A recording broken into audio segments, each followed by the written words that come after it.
If you are an active duty service member ready to transition out of the military, a loving spouse seeking support and resources on how to cope with PTSD, or maybe a military brat ready to take the next steps to join the Air Force, or a veteran wanting to connect with others through shared experiences, then this is the right podcast for you. My name is Laura Figures, and this is the Freedom Isn't Free podcast. Ladies and gentlemen, welcome back to the show. I'm your host, Laura Figures. First, thank you for joining me each and every single week as we continue to bring you inspiring stories or resources that address is freedom free. Today, I wanted to discuss an interesting hot topic that continues to be in the forefront of national news. Defense Secretary Lloyd Austin smacked down Representative Matt Gaetz, which he's a Republican out of Florida, after he asserted that Austin's advisor is a critical race theorist and that his sources told him that Austin's efforts to educate the force on extremism was sowing more division than unity.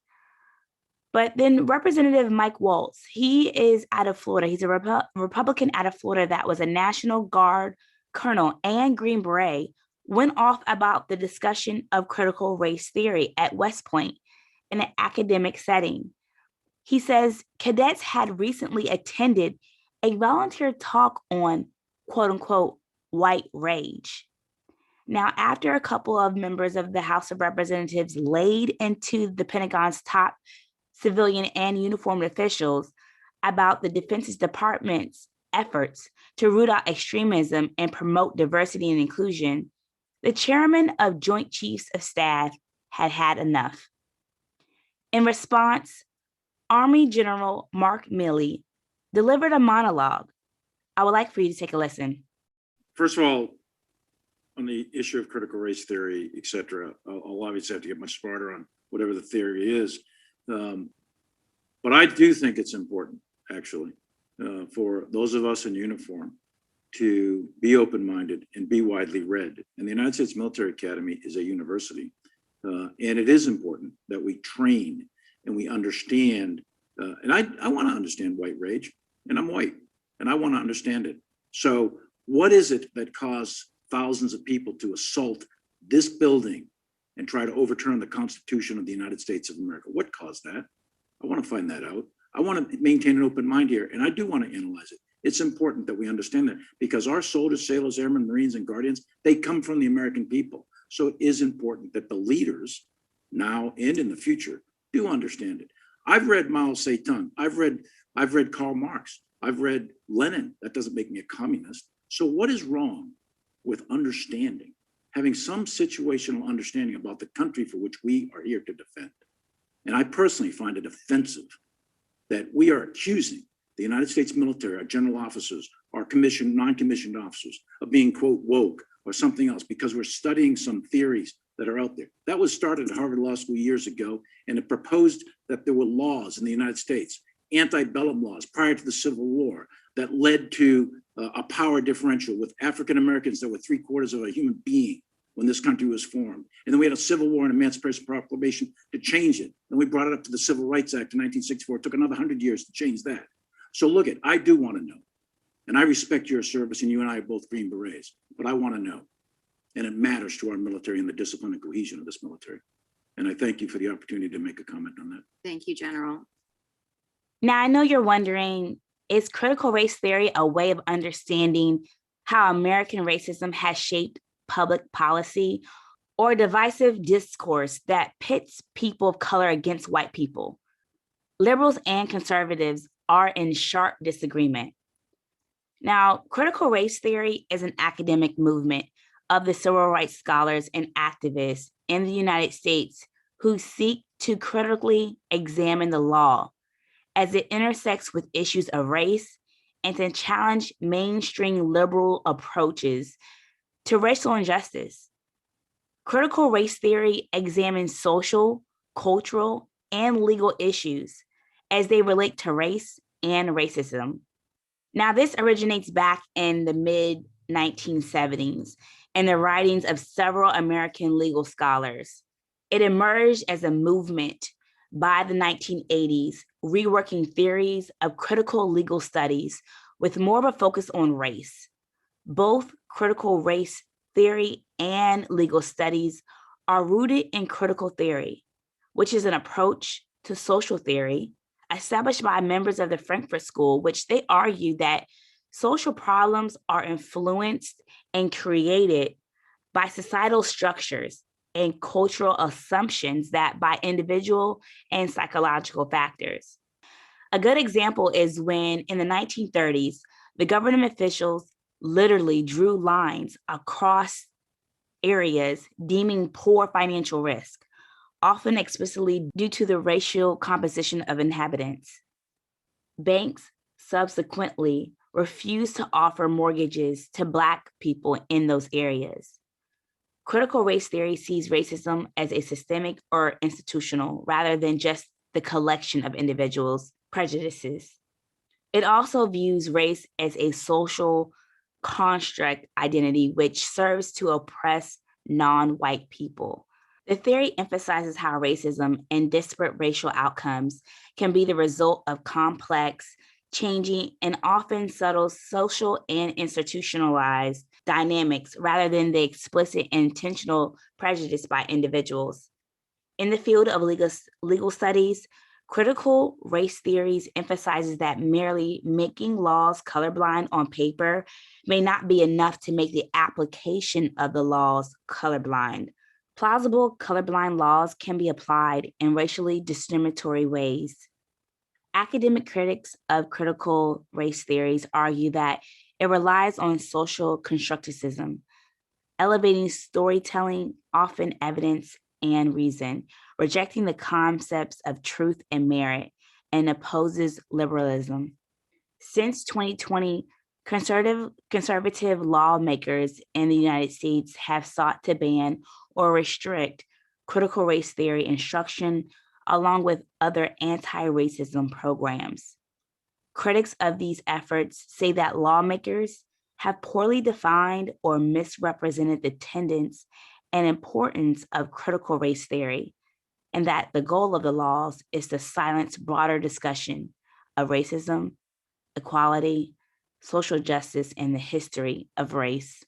Now, just back in 2020 of September, after seeing a piece of Fox News in which conservative actor Christopher Rufo denounced the theory, former President Donald Trump issued an executive order directing agencies of the United States government to cancel funding for programs that mentioned white privilege or critical race theories on the basis that it constituted divisive, un-American propaganda and that it was racist.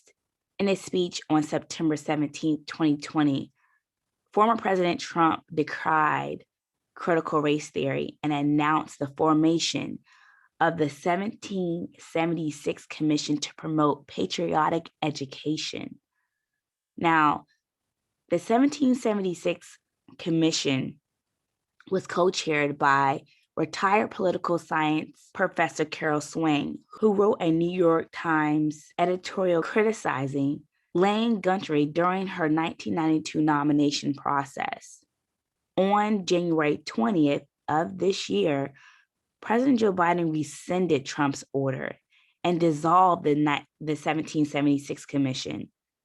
Critical race theory was subsequently adopted as a major theme by several conservative think tanks and pressure groups, including the Heritage Foundation, the Idaho Freedom Foundation, and the American Legislative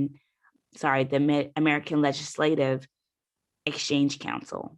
Now, a number of Republican-controlled state legislators introduced bills to restrict teaching about racism in public schools.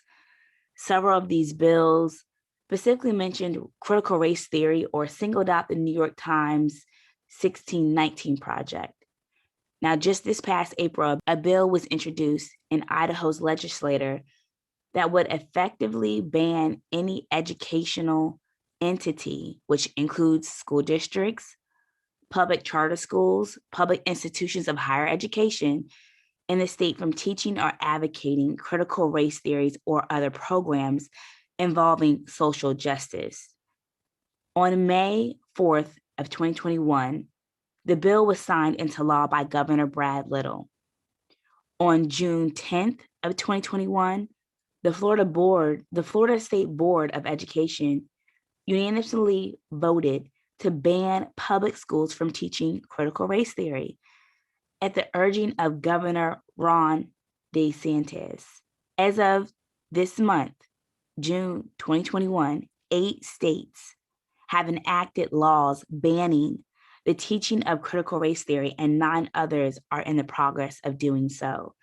Some commentators have criticized conservatives for misusing the term as a catch-all to describe any anti-racism or diversity-related efforts.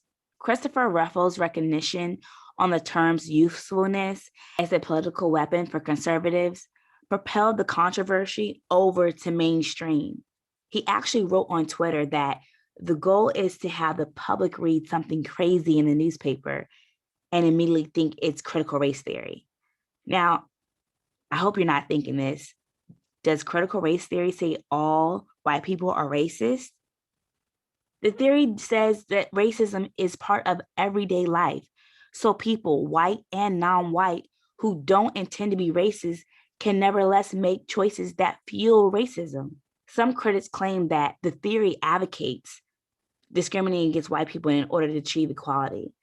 They mainly aim at those accusations at theorists who advocate for policies that explicitly take race into account. Fundamentally, though, the disagreement springs from different concepts of racism. Critical race theory thus puts an emphasis on outcomes, not merely on individuals' own beliefs, and it calls for these outcomes to be examined and rectified.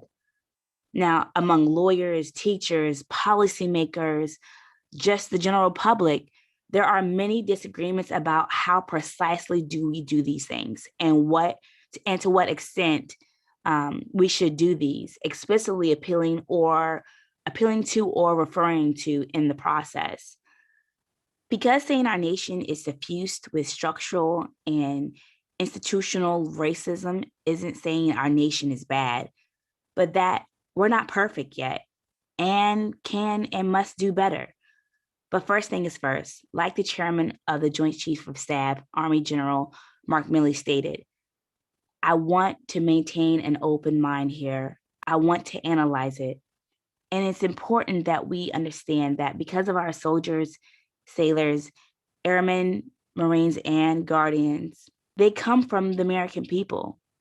So it is important that the leaders now and in the future understand it. Those are his words. Now, we need people to be open to discuss in order for us to understand. Critical race theory is an academic concept that is more than 40 years old. The core idea is that racism is a social construct and that is not merely the product of an individual's bias or prejudice, but also something embedded in legal systems and policies. It matters to our military and the discipline. We wanted to truly live up to those principles in our founding documents that sound so good on paper, but never quite lived up in practice. Thank you for joining me today and just discussing this hot topic about critical race theory. Not only does it affect our civilian world, but it has a direct effect on our military service members, veterans, and their families. For those of you that are listening, as always, don't forget to thank a veteran for their service. I love hearing from you, my listeners, military heroes, veterans, spouses. Message me your stories and let your voice be heard. And while you're doing that, go inside the podcast app, leave a 5-star review and a 5-star rating. This helps us reach more people. And if you want to be a part of this mission by helping us provide a voice for our service members, then make sure you subscribe. It makes a difference by leaving a review. And remember to thank a veteran.